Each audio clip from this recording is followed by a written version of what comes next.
বলার প্রয়োজন আছে বলে আমি মনে করি না। রাধাচরণ দেববর্মন এই অবস্থান শুরু হওয়ার মুখে 6 দফা দাবিকে সংক্ষিপ্ত পরিসরে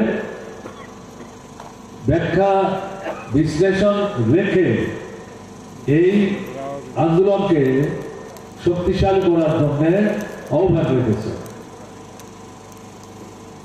ট্রাইবাল স্টুডেন্টস ইউনিয়নের নেতা, ট্রাইবাল ইউথ ফেডারেশনের নেতা এবং গণমুক্তি পরিষদের কেন্দ্রীয় কমিটি তার যিনি সভাপতি রাজ্যপালের সাথে স্মারকলিপি উপস্থিত করতে গিয়ে তাদের যে মত বিনিময় সে সম্পর্কেও সংক্ষিপ্ত পরিসরে তার বক্তব্য রাখার চেষ্টা করেছে। আমি খুব সংক্ষেপে যে কথা বলব,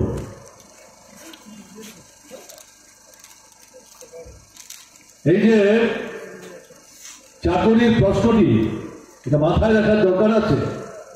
এটা শুধু ত্রিপুরা জিএফপি প্রশ্নটা তুলেছে ঘটনা তা না। আজ থেকে কিছুদিন আগে দিল্লিতে জাতীয় স্তরে উপজাতি জনগণের যে জাতীয় মঞ্চ, যার নেতা অন্যতম নেতা কমরেড জিতেন চৌধুরী, তাদের উপস্থিতিতে ভারতবর্ষের বিভিন্ন রাজ্য থেকে উপজাতি জনগণের মধ্যে গণতান্ত্রিক দৃষ্টিভঙ্গি নিয়ে কাজ করেন। তারা সম্মিলিত হয়ে মূলত এই বেকার সমস্যা এবং বিশেষ করে উপজাতি অংশের ছেলেরা মেয়েরা কিভাবে বঞ্চিত হচ্ছেন, প্রতারিত হচ্ছেন, আলোচনার শেষে তারা যে দাবি সেখানে উত্থাপন করেছেন এবং এই দাবিকে ভিত্তি করে সারা ভারতবর্ষে রাজ্যে রাজ্যে রাজ্যপালের সাথে সাক্ষাৎ করে এরকম অবস্থান ধর্মঘটের আয়োজন করার মধ্য দিয়ে স্মারকলিপি যাতে উপস্থিত করা হয়, তাই আমি কথাটি উল্লেখ করার চেষ্টা করলাম।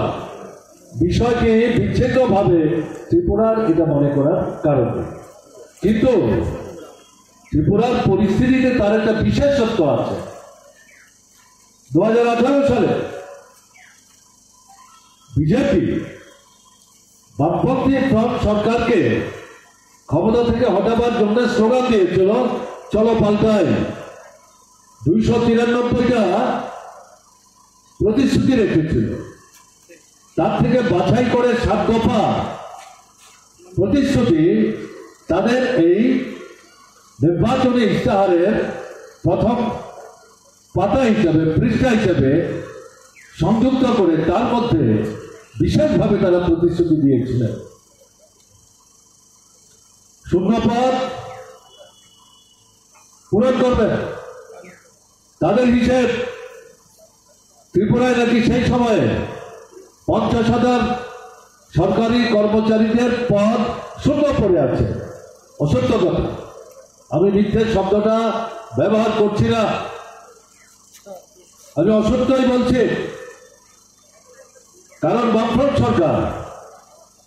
সরকারে থাকাকালীন সময়ে বছরে 2 বার করে অর্থ দপ্তরের সহযোগিতা দিয়ে রাজ্যে বর্তমানে কত কর্মচারী আছেন, প্রথম শ্রেণী থেকে একেবারে সর্বনিম্ন যে শ্রেণী এ বি সি ডি, তার হিসেব,